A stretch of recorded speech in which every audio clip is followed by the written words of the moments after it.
వైఎస్ఆర్ ప్రభుత్వం తెలుగుదేశం పార్టీ నాయకుల మీద, చివరికి పార్టీ జాతీయ అధ్యక్షుడు నారా చంద్రబాబు నాయుడు గారి మీద కూడా అక్రమ కేసులు పెట్టి మెజిస్ట్రేట్ కోర్టు నుంచి జిల్లా కోర్టు, హైకోర్టు, సుప్రీంకోర్టు తలుపులు తడుతూ దగ్గర 500 కేసులు 2,000 కోట్ల రూపాయలు ఖర్చు పెట్టి చివరికి వీళ్ళు సాధించింది ఏంటంటే శూన్యం.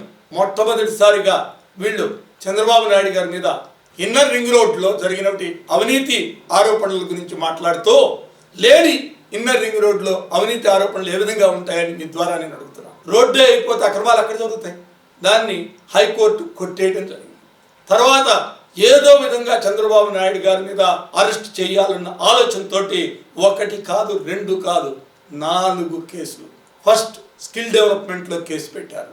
స్కిల్ డెవలప్మెంట్ ఫస్ట్ పెట్టిన కేసులో ఈయన పేరు లేదు, తర్వాత చేర్చారు.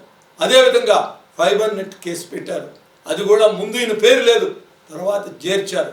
తర్వాత ఇసుక మీద, శాండ్ మీద ఒక కేసు పెట్టారు. అసలు శాండ్ ఉచిత ఇసుక ఇచ్చినటువంటి చంద్రబాబు నాయుడు గారి మీద కేసు ఏంటండి? ఉచిత ఇసుకలో అవినీతి ఏ విధంగా జరుగుతుందండి? బుర్ర ఉందా, ఆలోచన ఉందా అనేది ఒక్కసారి మీరు ఆలోచించండి. తర్వాత మద్యం మీద కేసు పెట్టారు. ఇవాళ ఈ రాష్ట్రంలో 170 రూపాయలకి క్వార్టర్ బాటిల్ అమ్ముతున్నారు. నారా చంద్రబాబు నాయుడు గారు ఉన్నప్పుడు 70 రూపాయలకి అమ్మారు. అంటే దాంట్లో అవినీతి ఉందా, దీంట్లో అవినీతి ఉందా? ఒకసారి మీరు ఆలోచించండి.